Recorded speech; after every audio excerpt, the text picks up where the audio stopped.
Do you know that social media is not good or bad, and that it is you who is using it that is either good or bad? Bad social media users spread rumors and fake news without verification.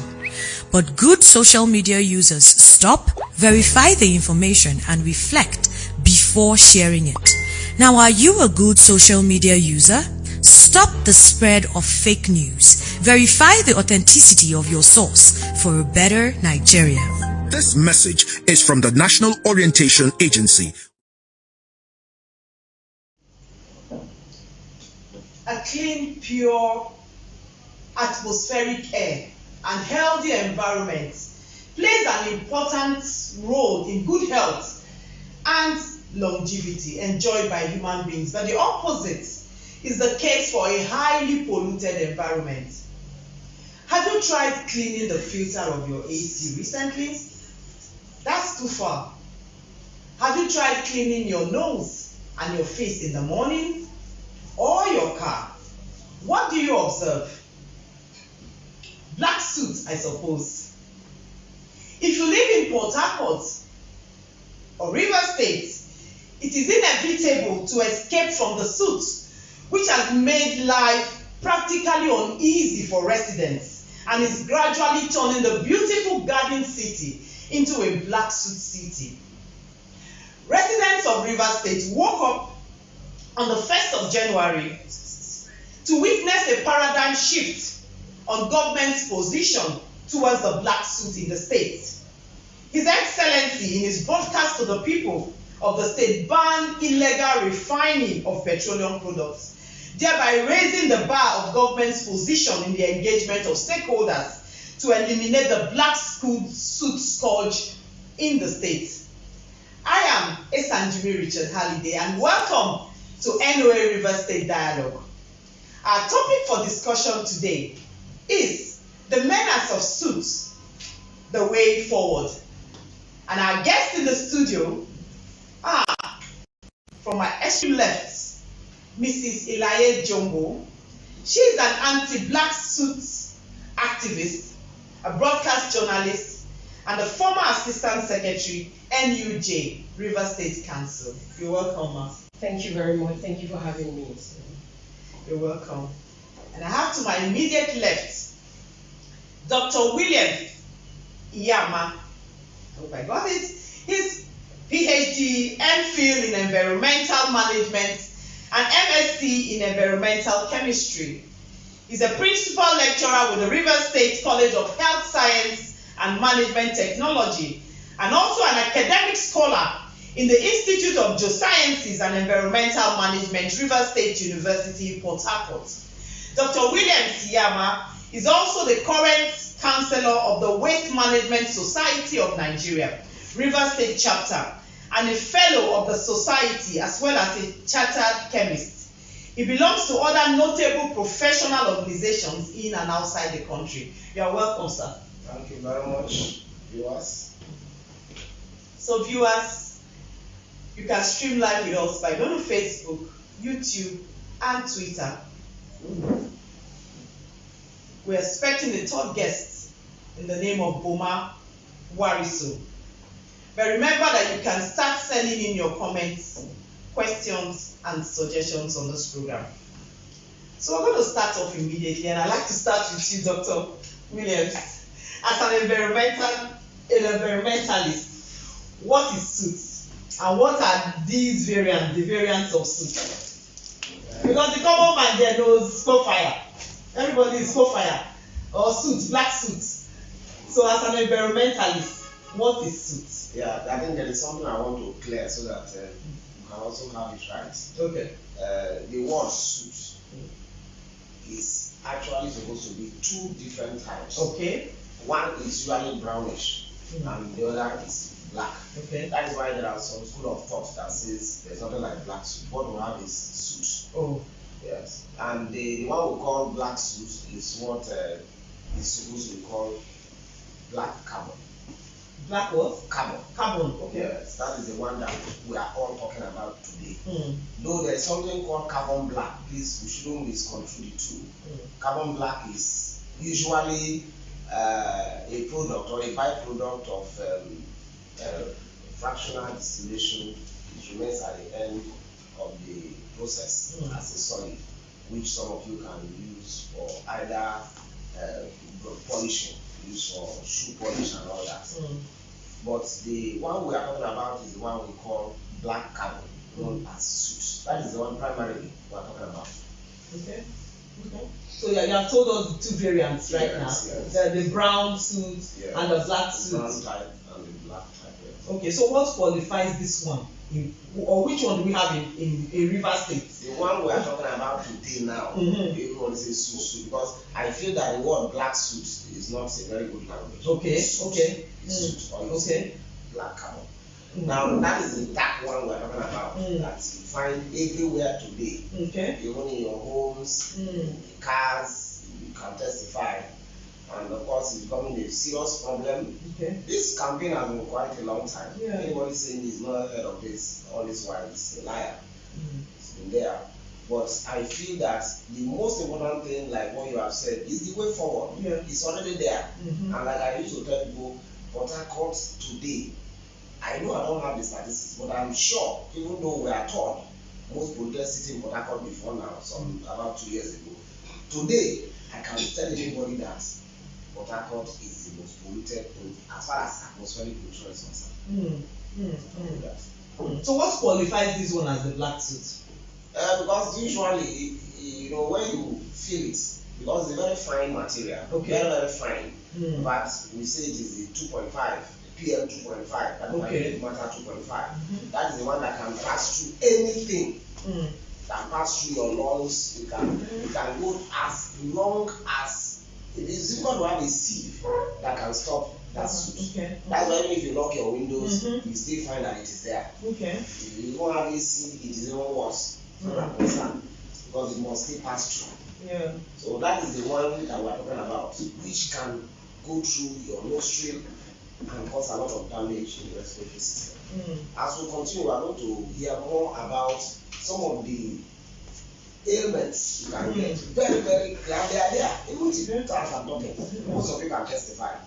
This catarrh that is continuous, doesn't end, or you have nausea. Sometimes you just vomit, not that you are pregnant or not that you are having any malaria, you just begin to vomit. They are all symptoms of this thing coming. And like I said, this suit we are talking about, most times the effect is long term. It's not a short term effect. So we are more talking about chronic effects. Because like in the next, I have said in different fora that in the next 5-6 years, you begin to see a lot of cancerous issues coming up. Like of course, we normally say pneumoconiosis. It's a cancer as a result of this soot issue. And it's there because if you check well today, presently as we are talking, you discover that if you go to the hospitals, doctors will tell you they are beginning to have more incidents of cancer. And of course, you can testify now that almost every part of the body has its own cancer.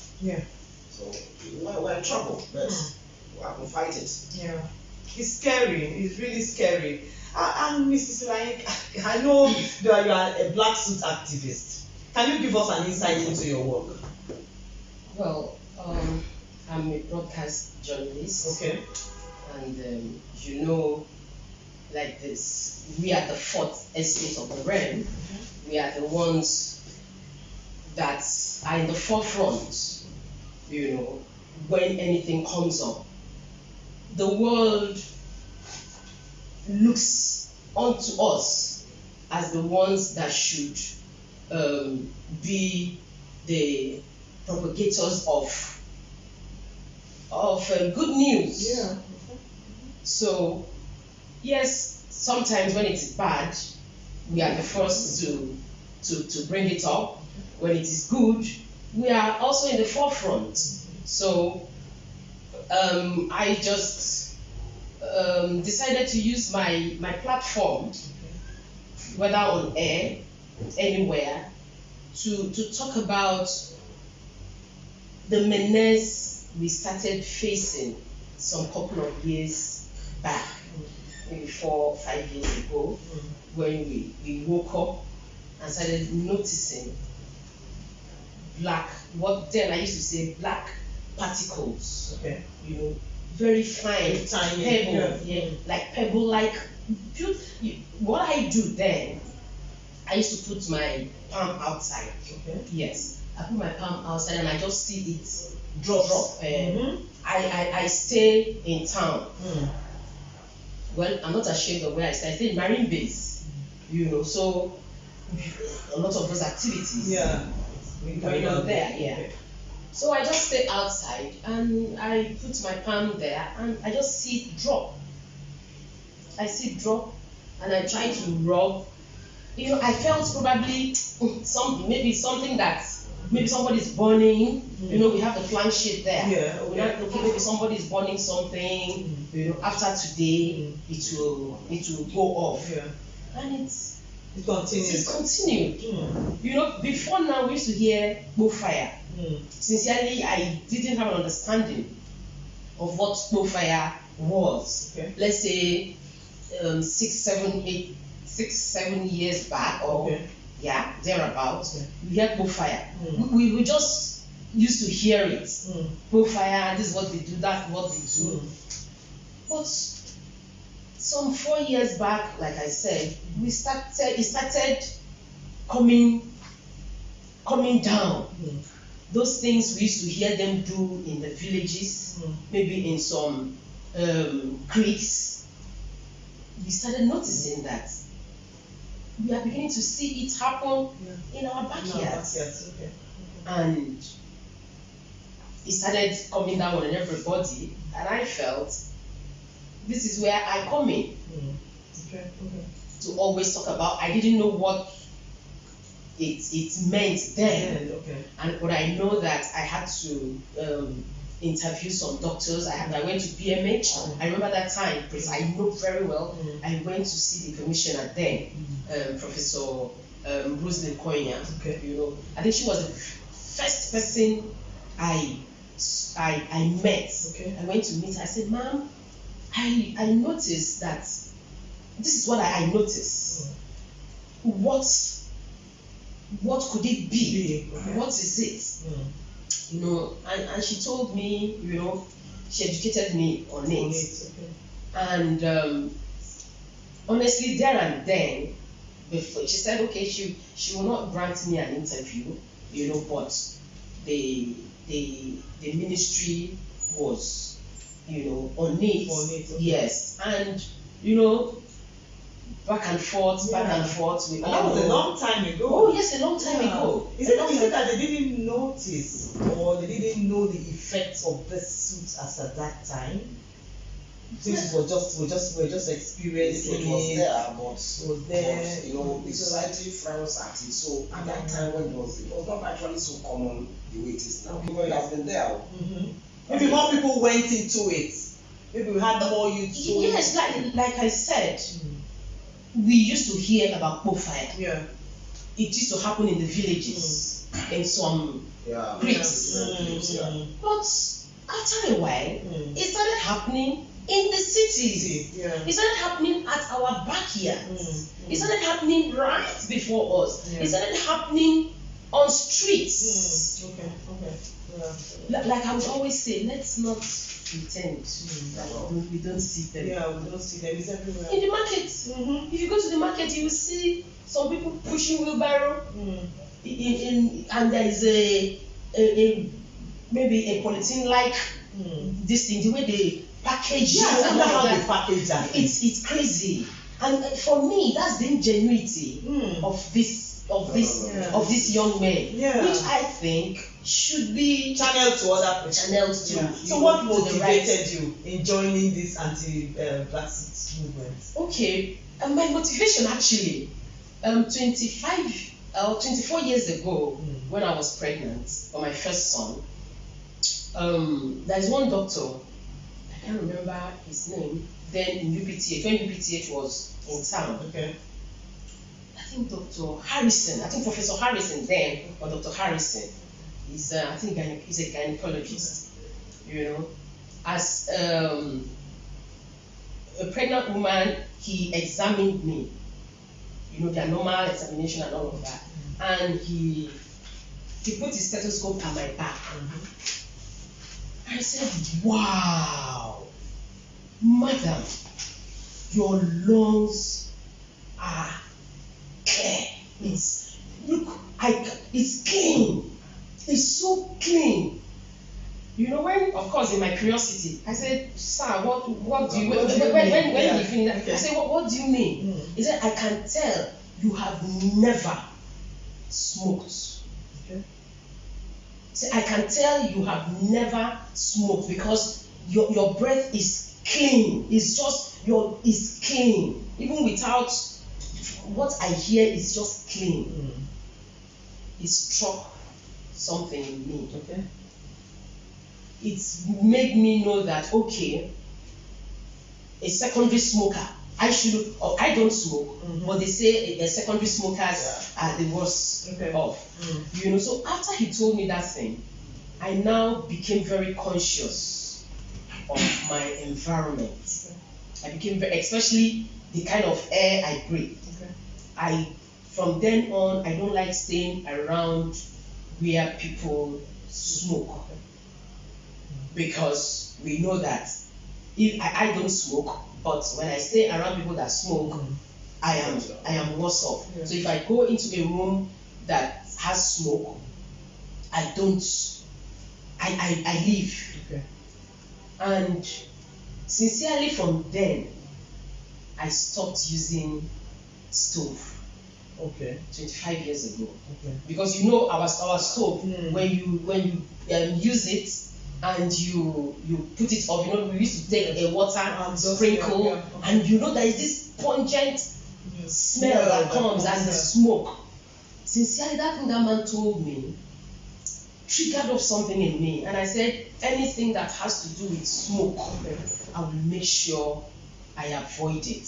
So since then, I stopped using kerosene stove. I don't use kerosene stove. I try as much as possible. Of course, it's not something you can avoid. I try as much as possible to stay away from firewood. You understand? Because of that thing he told me, I said, I want to die with my lungs clean. If after all these years, then I was in my 20s. Okay. Yeah. You have said if after 20 years thereabout, my lungs are still, clean, then I want to die with my lungs clean. That's great. So that's how I, motivated. Yes, you. yes. Okay. So thank you so much. Viewers, right now would like to take a feedback from patient Joseph, who went into Mile 1 Park to find out the response of people to the menace of suits. We'll be back.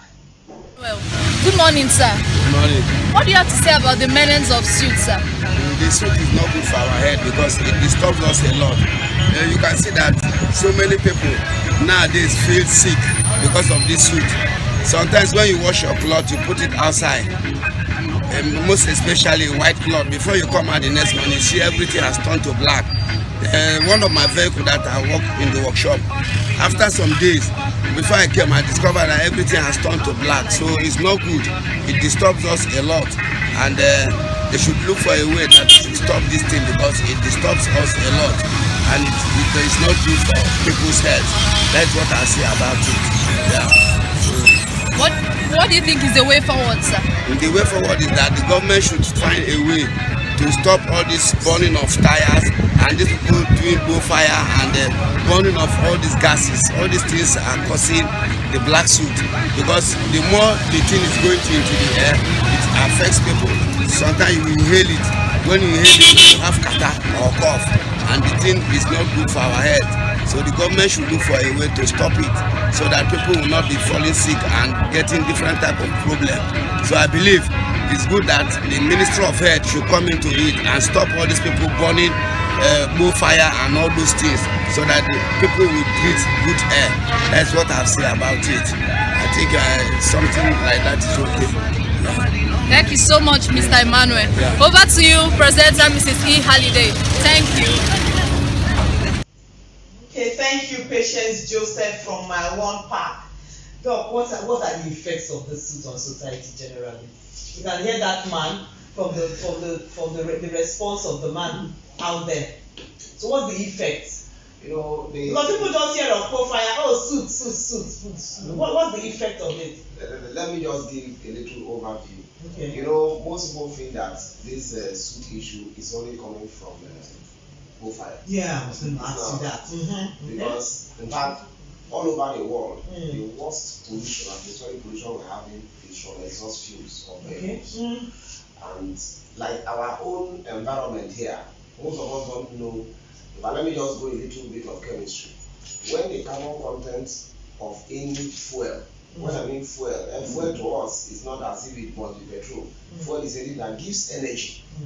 So if you look at diesel, look at petrol, look at kerosene, you discover that diesel has higher carbon content. Okay. And so it takes more oxygen for you to actually turn it to carbon dioxide, which is usually a material that we feel is not harmless to us, but it is harmless to climate. Because we know that it is CO2 that is almost the father of the issue of climate change. And secondly, when you look at something like petrol, we use more of petrol, and petrol too has, second to kerosene, has a higher content.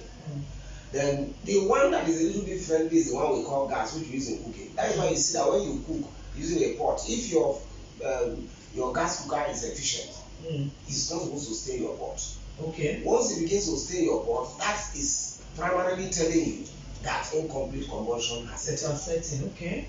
So you have to now know that you have already started polluting your environment. Then let's go to the effect of this suit. I want to look at it in three perspectives. One, in terms of public health, there are so many, too numerous. But I want to say that there is one that most of us may not know. This suit you see goes along with some toxic metals, primarily metals like arsenic, cadmium, and chromium. I call them the CAC. These three elements are components, major components of this suit you see. Okay. And what do? Something like arsenic, of course, is a known carcinogen. So, like we call it arsenicosis. It's something that you can't have. How do they come? And we're going to see some people all through their lives. They'll be having runny nose. There are some. You begin to see that it goes into your lungs. In fact, we have been told that the kidney, the lungs are all affected by this because they are fine materials. Even though these metals are mentioned, they have nothing to contribute in man's living. Nothing. But they are just there and very resistant. They are persistent in the environment. They cannot be converted by any means to any other thing. So they are just there. Stubborn. Okay. Then we look at another one that most of us have not actually looked into, like those who are activists in these areas. There's what we call acidification. And we depend mostly on water bodies in this part of Africa. And every day these things are entering into our water bodies. And the water bodies are getting acidified. And every living organism has a level of pH. What we call, let me just break it down. pH has to do with the acidity or the alkalinity of a water body. But to us as chemists, we talk about hydrogen ion concentration. But this pH, if an organism lives within a pH of say 6, and you are now seeing a pH of 4 to 5, that organism will definitely die for suffocation. They will die. And so now, most of the fishes we have known before, they are beginning to migrate. Whether I like it or not. They are going to areas more friendly to them. Okay. And so you discover that us around this area, the time we come, you won't see fishes again. Fishermen will just go and toil like the way Peter. Toil all night. You see, nothing is happening. This is purely as a result of these suits and this pollution we're having. Then thirdly, I look at it in terms of social setting. Will you as a friend, you want to go and visit somebody from Port Harcourt, maybe you are living in Abuja or you're living in Lagos, you want to go and visit in Port Harcourt, and somebody tells you that Port Harcourt, that place has polluted air, You want to go there, people are living there because of the health challenges. So now people come in even for work situations. We don't come. And so is losing. The state is losing manpower. So the issues are so numerous. So numerous because like I have a son, my first son, for the past 4 years now, this kata has been consistent. I will treat and treat and treat. No way. And I told myself, there's nothing to do. And to live with it. Yeah. Thank you, Mr. Williams. Well, we would like to take a feedback from the Chief Orientation and Mobilization Officer, Mr. Samson Olu, from Port Harcourt City Local Government Area. Mr. Samson Olu. Thank you, Mrs. Halliday, Richard Sanjumi, for having me this morning. My name is Mr. Olu Samson, and I'm coming from the Office of the National Orientation Agency, Rivers State. I'm in the Como, Port Harcourt City Local Government. I am reporting live from Ohia Esilaro in Rumuoji community, formerly called Abonima Wharf, close to Elechi Beach, all in Port Harcourt City Local Government. And my report is on SOOT, MENACE of SOOT, and the way forward. So with me here is Elder Wokshuwobo, JP. Elder Wokshuwobo, you're welcome. Elder Wokshuwobo, please, what is your input or the way forward on MENACE of SOOT?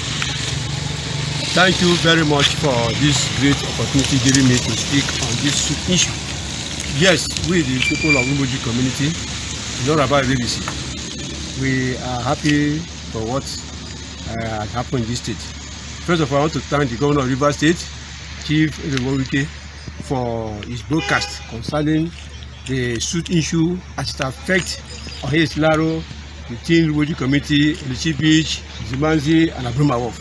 These areas are Rumuoji communities, and this issue of SOOT is taking place in all these areas mentioned. We, the people of Rumuoji, are not happy that this thing is taking place, being done in our community. And because of this, it has created a lot of hardship, sicknesses, diseases are taking the whole place. Our children are not sound, they are not healthy. The waters are polluted. The air we breathe self is not even hygienic. Most of us are going to hospital for one reason or the other as a result of the polluted air that is generated from this SOOT issue. So we want to join the governor of the state in condemning and stopping this issue of SOOT in this community. And so doing, we believe that the governor will be of help, the community will be of help to support this battle, to stop this. And if there's any way to direct the children to a useful venture, that is a welcome. Thank you once again for this opportunity given to me to speak on this issue of SOOT. Thank you very much. Thank you, Elder Boxing JP Wobo, for having you. And so over to you, Mrs. Richard Halliday, as the NOA dialogue presenter. Thank you, Mr. Samson Olu. And my top guest just arrived. He's Mr. BOMA WARIBO. He's an online journalist and a public relations consultant.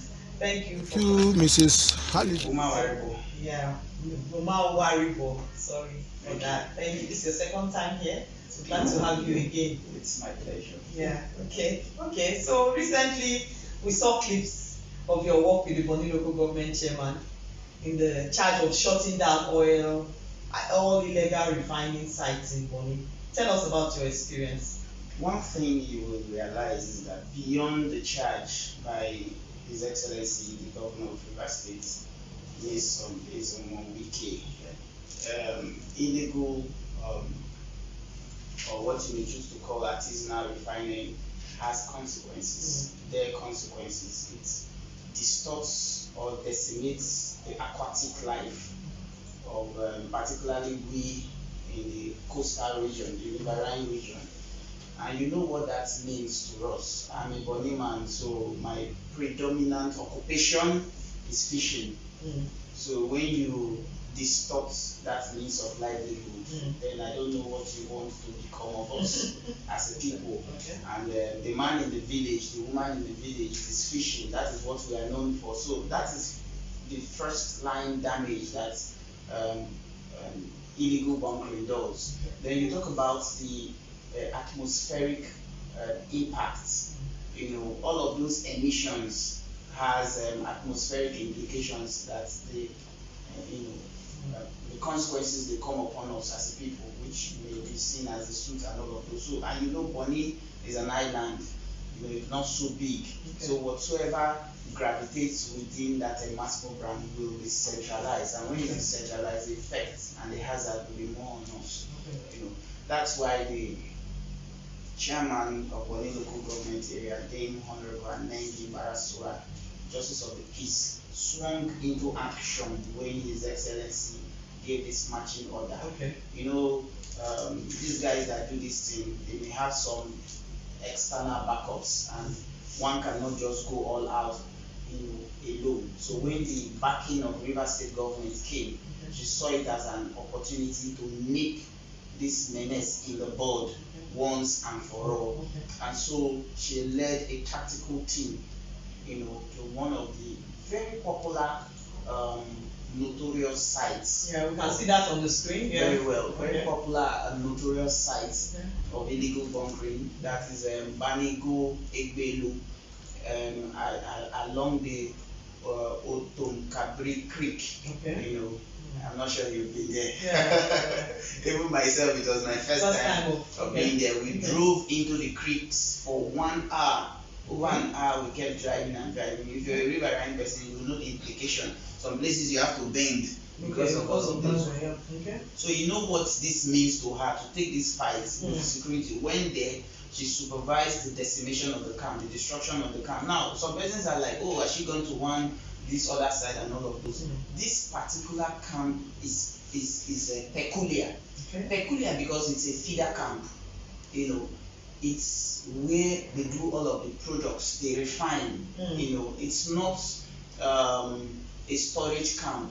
It is one of the areas that they handle. They do the refining itself. So if you demolish or destroy storage camps, what now happens to the source? You know, and when we were taught safety, when you have fire, the first thing you do is to target the source of the fire. It's not to start pouring water. It might be to turn off one switch and the fire will go off. So it's not enough to destroy camp. It is enough to understand the topography of the region and the administration of these guys, because it's more like an administration. How do they manage themselves? Where is the centralized location that feeds? Because they cannot run multiple camps. It's capital intensive. But when we got there, the kind of, will I say, sophistication I saw, the kind of sophistication and technology I saw, I was like, we are taking these guys for granted. We are actually taking them for granted. See the connection and all of those, see the boiling. I was there live and direct. You know, we went in with some military guys, so they helped us destroying, you know, turning the place down and all of those, and the place has been cordoned off. You know, so it's a bold step. It's a bold step for us in Bonny local government, and we've started reaping the benefits of it. Someone was saying Hamatan is coming out. But I don't joke with that information, because all of these are the consequence of climate change. And climate change has causes. All of these things that deplete the ozone layer and all of it, they have causes, and pollution is one of them. And you know what this amalgamation of pollution, you know the impact it has on our atmosphere. This everybody doing it is going up, and then you begin to breathe polluted air. Do you know if it will reduce the lifespan of the people and all of those? It has their consequences, and then it exposes you to tough life and maybe carrying of arms and all of those. So what is our society turning into, you know, in this age and time? So that is why the Bonny local government chairman, you know, dived and held this opportunity, or if you like, call it directive, you know, and made the best use of it. You know, I wouldn't. We commend the chairman of Bonny local government area for that, and we hope that you will go to other sites. Very well. Because, you know, I've observed that the air Now in Port Harcourt, it's better. For some days now. Yeah. We don't have that pungent. You can see Hamatan is now proud of coming out. out. Exactly. Before it was not happy coming out. It was subdued. Yes. Or scientifically, you know, whenever you see haze come out, you know, most people feel that it's just weather change. Not. Sometimes these are suspended particulate matter in the atmosphere. When you see, wake up and where is looking as if you can't see, which is what I'm talking about. It's purely pollution. In fact, if you check most capital cities of the world where we mention issue of pollution, but like for example, the most polluted city in the world is found in Pakistan. You wake up in the morning, you see that you can't even see. You have to use your cars must, your lights must be on. And we've experienced that in and it's coming. No, it has not come yet. It's coming.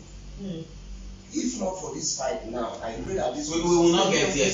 We will not get there to be sustained. For you in Port Harcourt, you can easily run to maybe NOA or anywhere. For us in Bonny, what do we do? No, but if also have issues like that, can you walk upon the water? Do you know that Port Harcourt is in the heart of the ocean? And it's Port Harcourt is suffering more than any other place. Because all the cardinal points of Port Harcourt are all in this business. Around the city. Okay. So we are like, it's an island of pollution.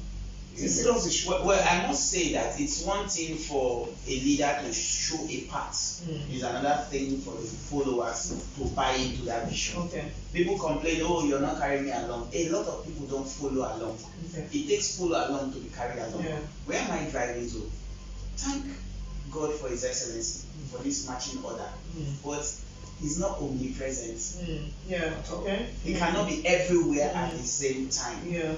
That is why I'm proud of what's happening in Bonny local government. You know, because this thing takes impetus. Because you're trying to decimate the economic ecology of a group. So you must have the impetus to take the bull by the horn. Go all out. Not smoke screen, please. We are not talking of smoke screen. We are not talking of make believe.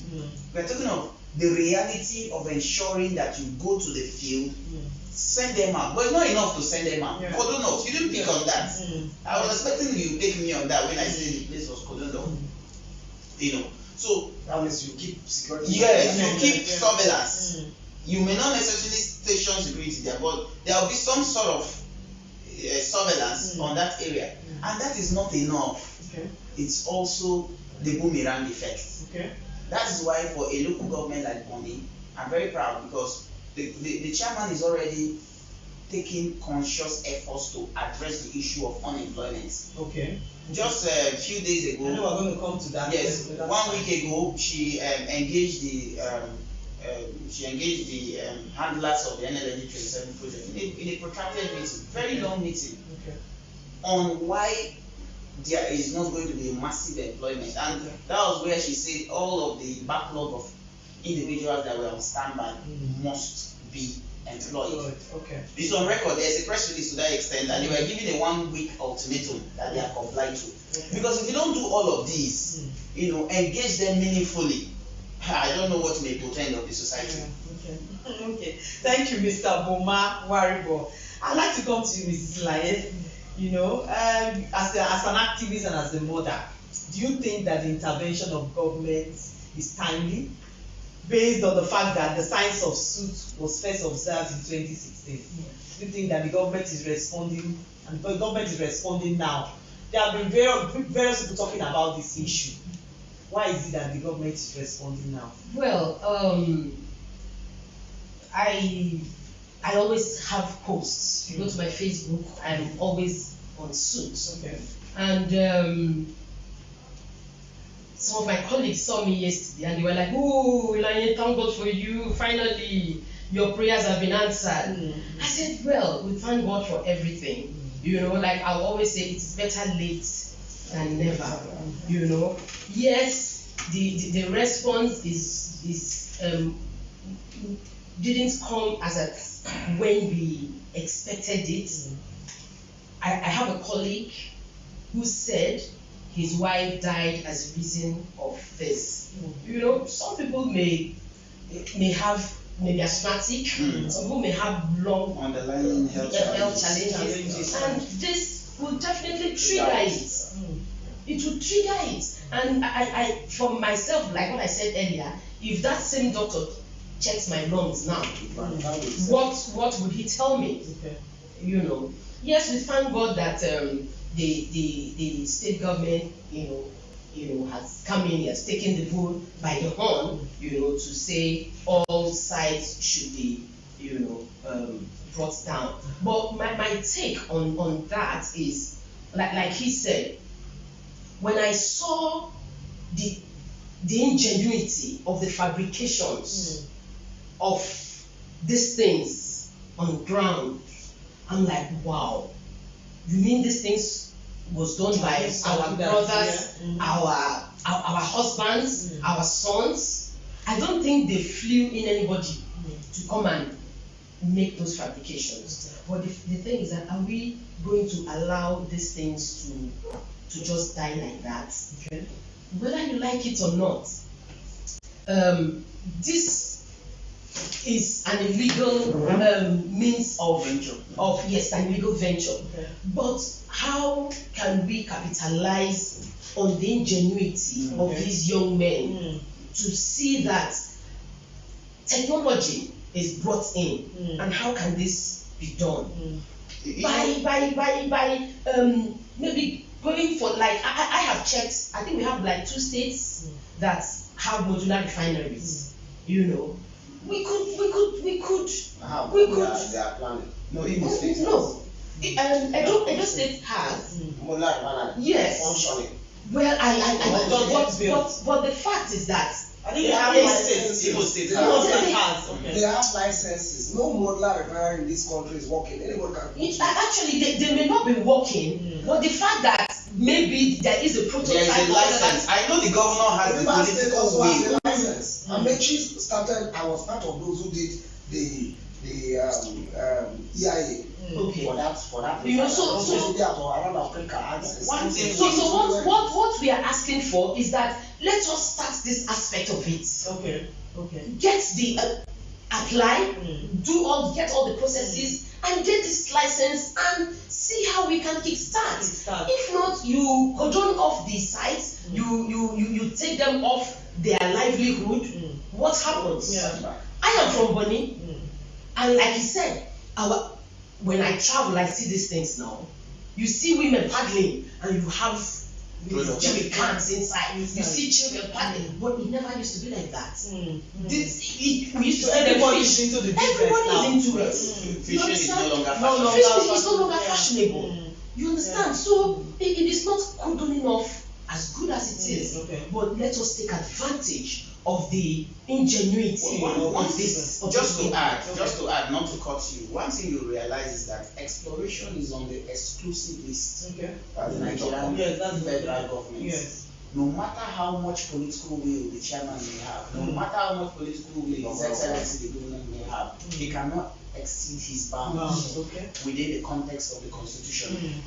You know, what he is doing now is good enough, but it's the duty of federal government. You're talking about modular refinery. If we have a federal government that has the people at heart and has the political will, by now, I remember when acting president Yemi Osinbajo made this proposition on the need for modular refineries in the Niger Delta. Engage these guys and all of those, and you see what can come out of it. It's still in the books. So no, it's not seen anything. It started. It actually started. Where is it? Where is the bread that was launched in Aso Rock? Yeah. Where is it? Okay. It was eaten there. Okay, we'll be right back. We'd like to take a short personal experience from someone that is resident in Port Harcourt. We'll be right back. When they started the suits, I realized I was waking up every morning and I was sneezing for like more than 10 or 20 times. This is what's happening in Port Harcourt, and you can't just leave your windows open for an hour. Even the fan is black and all covered with soot. The TV, they're all covered with soot.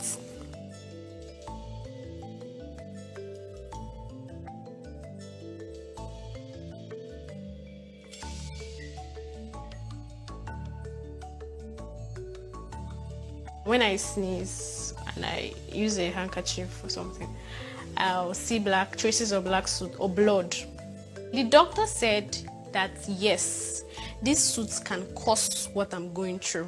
So the doctor just said that it cannot be cured, except I have to move from this environment to somewhere that is soot-free. Anytime I go to sleep, I make sure I have to carry my inhaler, my drugs. Those ones are like my first go-to when the reaction starts. But if it gets serious, then I have to do steam inhalation, where I use hot water to breathe in.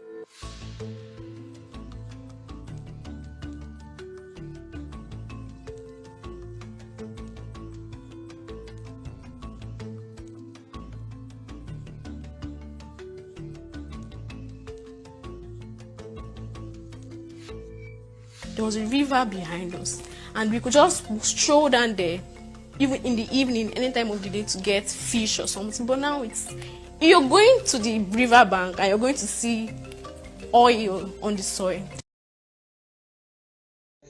Those are major problems. As I'm talking to you now, I came late. You already know my answer, but then let me elaborate. Would you say that armed robbery is a means of livelihood, therefore we should go into it? The answer is no. Whatsoever, I love the 4-way test of O3. Is it fair? Is it good to all concerned? I think 2 others, Therefore, before you embark on anything for your aggrandizement or for your gratification or for your welfare, the next thing you ask is, what I am doing, how will it affect the next person? Okay. Is it fair? And all of those. So anybody, there are many, the Machiavellian principle, whatsoever you do to survive is right. It is wrong. It's a wrong philosophy. Okay. Apart from the money you get, do you know the health implication? Oh, you've not heard of how the explosions happen on the site and how they die? Okay, maybe it's just the good news of that money is in it. That's what we hear. If they come and tell you their experiences, they may not come out to say it, but if you are in town and you're a grassroots person and you hear discussions, some of them get exploded on sites now because they are not safety, they don't have the safety background. Okay. Apart from that, some of them, they inhale all of those things, go home sick and die. They don't know how to treat, they don't know what to say to doctor and all of that. It has a potpourri of disadvantages. So are we going? It shortens your lifespan. Life expectancy now is no longer 70, 80 like the Bible says. People 40 years, 50 years, you see celebration of life. And I'm wondering what is happening in Nigeria. That at the age of 50, you're whining and dining and hosting dinner that somebody died. That's because the life expectancy has dropped. And people, and I don't know if diagnosis is failing us these days, because some of these things now they'll tell you, oh, you have coronavirus, because once it is respiratory, they will say it is COVID. Once it is a respiratory issue, like when SARS came, but you don't know that there are lots of these suits. Only God knows how we survive. You take in this and all of this. So, like Auntie tried saying, some persons have underlying ailments. When you have some of these underlying ailments, a lot of things can trigger it. And the boomerang effect. So I'm a young person. I'm not up to 40. I cannot tell you that going to the bush to burn oil and all of those is a way of life, because I want to live long. This money is meant to be eaten. I will not go and make the money. Yes, in good health. I will not go and make the money and come and go and kill myself. I cannot come and go and kill myself. So I should make money and live and eat the money. Not the one I make. And at 50, they give me a state of the art burial. They buy me a casket of 10 million naira. Please, I don't want that. I want to fly to Bahamas for vacation and come back. That's how to make money. So many people are even dying. So many of our children have died because of young people dying every day. Maybe we don't have statistics of young people that die. Hundreds of youths died from this. Maybe some persons unaccounted for. He went out in the morning, we don't know where. Our parents are also at fault. Yeah. Your son of 25, 26-year-old is living an ostentatious, luxurious, flamboyant, and extravagant life, and you say that you go and give testimony in church. He has done for me.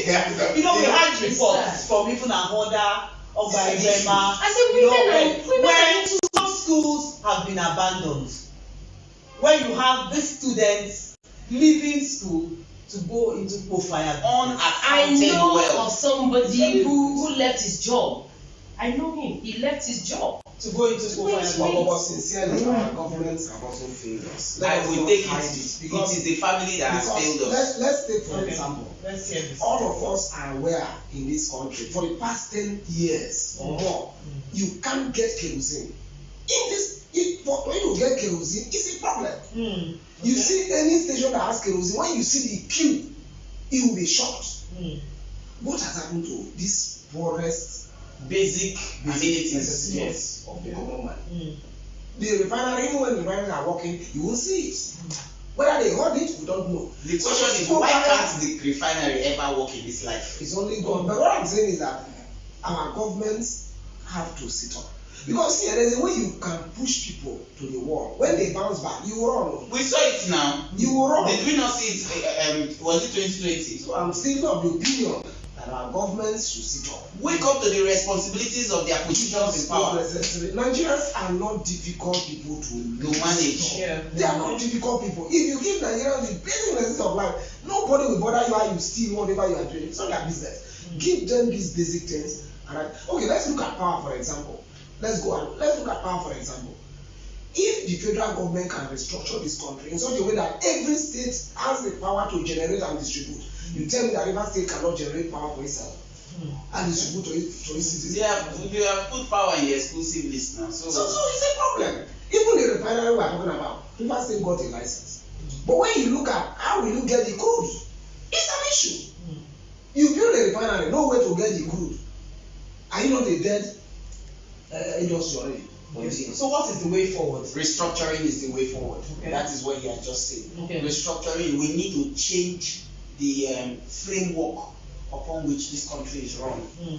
We need to change this. Everything must come from Daddy. Everything must come from Abuja. No. So for example, how can it be that a state cannot refine? How can it be that we cannot have healthy competition?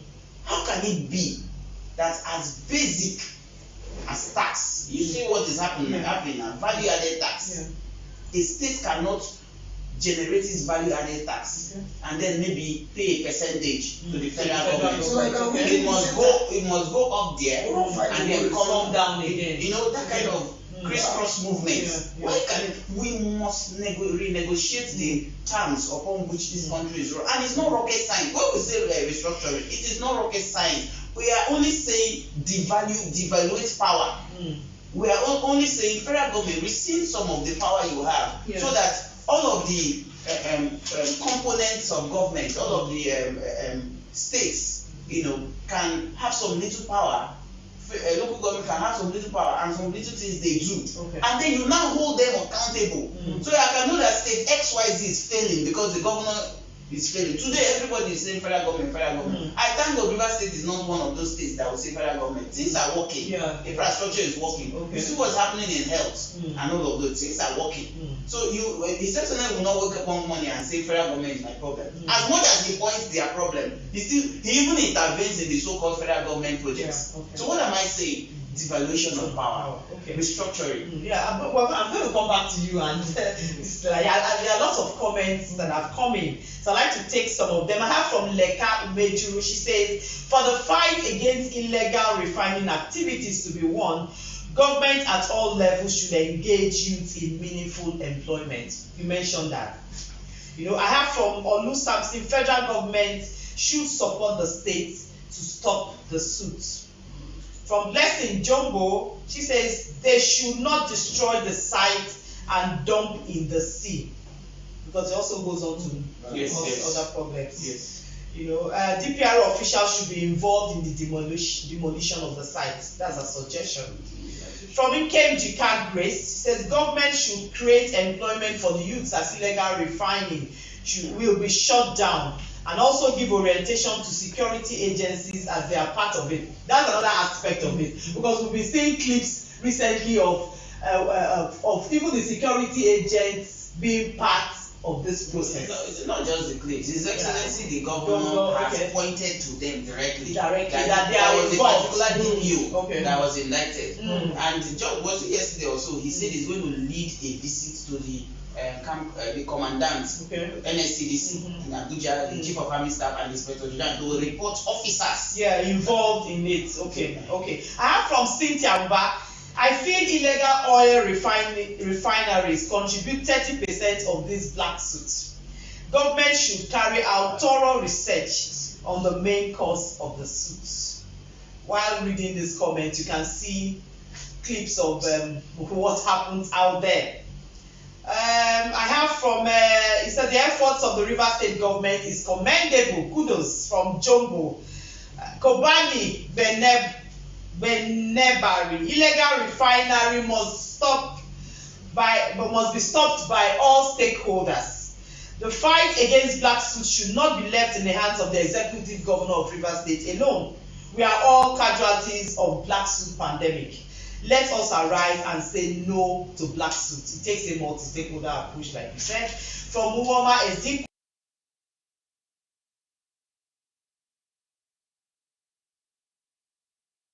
I have from Peter Ikabie. He said the National Oil Spill Detection and Response Agency, NOSRA, the Attorney General of the State, the Attorney General of the Federation, the Commissioner of Police, the Inspector General of Police, and the Nigerian Security and Civil Defense Corps, who are by law in charge of public nuisance, crime apprehension and prevention, pipeline protection and initiation of criminal proceedings against suspects, should spring into action to address this menace. From Y Kana Command, he says the federal government should re-amend laws relating to crude oil exploration that range from massive oil spills to acid rains from gas flaring, and the proliferation of illegal refineries, and attach capital punishment for deterrence sake. Government at all levels need to help in the fight for healthy air and environment for the benefit of all. Peter Ikabe again says general cleaning, self-conscious sanitation, windows and doors should be shut as often as possible in order to prevent the soot from filtering in, even when our windows are shut. It finds a way to get into your house. Do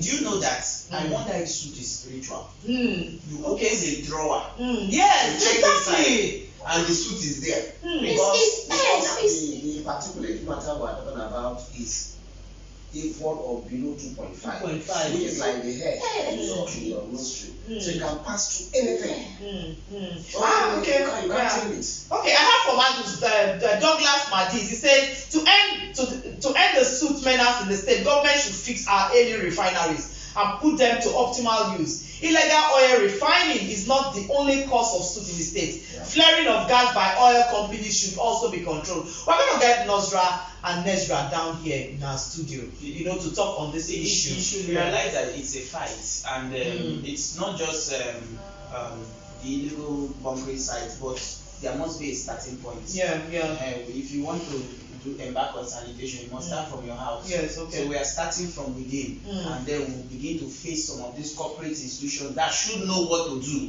and they are not doing them. So I feel we'll get to that point. But then, like you tried emphasizing, it's a multi-stage stakeholder approach. Everybody is involved. You too, if you see something, say something. Like I said, the governor is not omnipresent. He can't be everywhere at the same time. Therefore, it's incumbent upon citizens to report. Families, dissuade your words from doing all of these. And if we come together collectively, like we tried doing in the NSAS era, if we come together collectively, I'm sure this imbroglio will be nipped in the bud. Let me just take it the last I can't take all the comments and questions coming in, but from Adus Glad, he says it has numerous health challenges to mention on the emissions of the suit. It pollutes our environment, both land and water, destroying plants and aquatic life. The way forward is government should set up modular refinery that will create job opportunity for the teeming youth. Thank you, Mr. Adus Glad. Again, I know our time is up. You know, the way forward. The way forward, as well as I'm going to say is restructuring. Okay. If there's restructuring and you have state police, tell me why my own brother will be working in his own village and want to pollute his environment. Because he knows that is where he lives. But it's happening. We're seeing that out there. The same people. Let me be very sincere. About, if I'm telling lies, all of us can over 70% of police and military in this town are not from the Niger Delta. So it's not their business. But don't you think that, you know, these days, what are villages? Sorry to cut you. People are so selfish. That is the issue. That even you did same your brother you are talking about, because of the gains he will make from the coal fire. He's ready to put his community at a risk. So, but at least you know me, I know you. Okay. You are the police officer from my community and the person aiding the team. We know what to do to you. Okay. Look at, let's remove sentiment. On this small horseback that was brought, we know the crime rate in Port Harcourt before. The little horseback that came up, we know those boys, they are from your communities, you know them. It was able to reduce some of these things somehow. Let's forget about the excesses, then it was able to reduce these things to barest minimum. So for me, I know that people are not aware. NOA, I want to thank you because we thought that this agency was dead. That's the idea I had.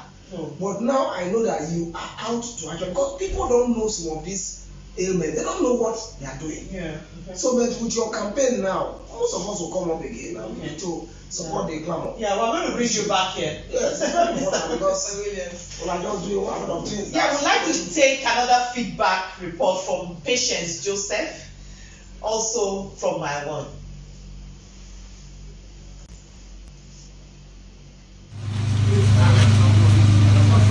Thank you so much, presenter Mrs. E. Halliday, for having me on the show.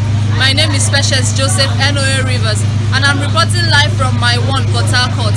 Our topic is centered on the menace of suit, the way forward. And we meet today is Mrs. Philomena. Good morning, ma'am. What do you have to say about the menace of suit? Okay, suit, I understand, is a dark substance that causes danger to the health. I understand that suit causes heart disease, it causes cancer, and so many other heart diseases.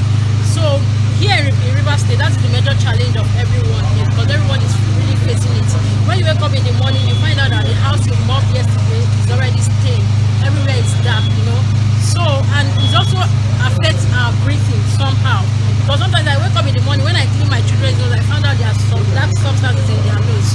And I believe the way forward is like the governor has already said doing something about it. They have stopped some refineries, the illegal ones, from manufacturing their grocery products. So, and I believe that when more efforts are put into it, something will be done about that to come to. Do you think citizens have any role to play in the way forward? Yes, citizens have roles to play, because I think so many of us are into illegal manufacturing of petroleum products. And when we caution ourselves from these things, when we try to this is not good for the health and this is not good for the community, let's pull out from these particular things we are doing that are affecting everyone. I think it will solve a lot of problems. Thank you so much, ma. Over to you, presenter Mrs. E. Halliday. Thank you. Patience Joseph, thank you, Patience Joseph, reporting from my home. I know our time is up. I'd like to ask you, what is your own opinion on the way forward? Take advantage of the ingenuity of our husbands, brothers, sons who are into these things, and even our mothers and our children, young boys, young girls, they are all into it. Take advantage of their ingenuity. Let's see how we can technologically advance this smoke fire issue. But for the meantime, what do we do? Yes. Is it the shutting down all refining sites, illegal refining sites to be shut down? Yes. There's one thing in shutting it down, and how do you dispose the products? The other time I saw them pouring it into the river. And I'm like, oh, the fish, oh, the crayfish, oh, the periwinkle. That is what they are doing. So I think they should be trained on how to dispose it. Okay. Well, my own take is simple: grassroots sensitization. Okay. I'm happy for this program. I want to thank NOA for the efforts they are making, at sensitizing the people, and on the right attitude and conduct. But then, I'm not sure it's everybody that will have access to social media. So, how does that young man in Otobukri or in Oloma or in Ikubi or in Obrikom far down Omok? How does that young man, how does he get to appreciate what you are doing, and also position him or herself in the right attitude that is expected? That is why we need to make efforts on grassroots sensitization, because this thing is coming from the down, from the bottom. That's one. Two, in doing your grassroots sensitization, the family people need to be reminded of family values. We seem to have lost touch of family values. People now appreciate unaccounted wealth. Where are those days when you come home with some kind of money your parents don't understand and they'll send you back? They are not interested. Today people go and give test. So we need to begin to carry out those kind of sensitization. If the family is up and doing, and we are doing a very good grassroots sensitization, I'm sure the boomerang effect will define the stability of the society. Okay. Lastly, I'd like to hear from you. Well, like my colleagues have said, out of some evil things people do, you learn a lot of things. We have seen the technologies that these children have embarked on. I feel there should be a deliberate attempt by the government. And some of them are graduates. Some of them you see are petrochemical engineers. They know the system of how fractional distillation is done. And that's what they are practicing. So if the government can, on their own, establish these modular refineries and engage these ones, because let us be sincere to ourselves, if we're not very careful, this will lead to another societal malady that will happen and we will all be running for our lives. Let us try to see how we can engage these boys while we are also fighting to stop this issue. Engaging them should not mean a man that is earning 2 million naira now bring him to earn 100,000 naira. We'll find a way to so we have to be very strategic in such engagement. We're going to continue with this discussion next week. There's so much they get the money to get such and the impetus and the impetus out. But don't have fear for even the military or the police. It means there must be something, finding something. We have to get somewhere in Marine Base. The other day I heard somebody saying, "Where's the money? Where's the money?" So the driver said, "Which money?" And I asked, he said, "It's the money for the fire now." And they were just asking, and the man, the security man was on Mufti. And I said, "How did he know?" He said they know the cars that transport this. So he was shouting, "Where's the money? Where's the money? Where's the money?" There's even there's even a case at a back ahead. It's not even a rumor that there is a day set aside for police. A day. It's like their process for that day. It's for this group. And that then they have about 4 days to themselves and 5 days. Security agencies must come clean if we must win the fight. I agree. They must come clean. They are critical stakeholders in this fight. There's so much to talk on this issue. There's so much. We can't exhaust it for today. I think from everything we have talked here today, there's an urgent need, an urgent call to government and all stakeholders to attend to this environmental crisis before it is too late. Because the health and the life of the residents of Rivers State matters. Thank you for streaming live with us this morning. I'd like to say a big thank you to all our guests. Thank you, Mr. Williams, ILANYE, and thank you, Mr. BOMA, WARIBO. Thank you for coming into our studio this morning and for all your contributions and comments. A special thanks to all our viewers that are streaming live with us right now. We sincerely apologize for the network issues. But we'll be right back next Friday because we're going to continue on this topic. We're going to be looking at those other companies, the manufacturing companies, the petrochemical companies that also contribute to the soot or to the air pollution in Rivers State. Miss Sanjumi Richard Holiday, and this is a program of the National Orientation Agency, Rivers State, Nigeria. Thank you.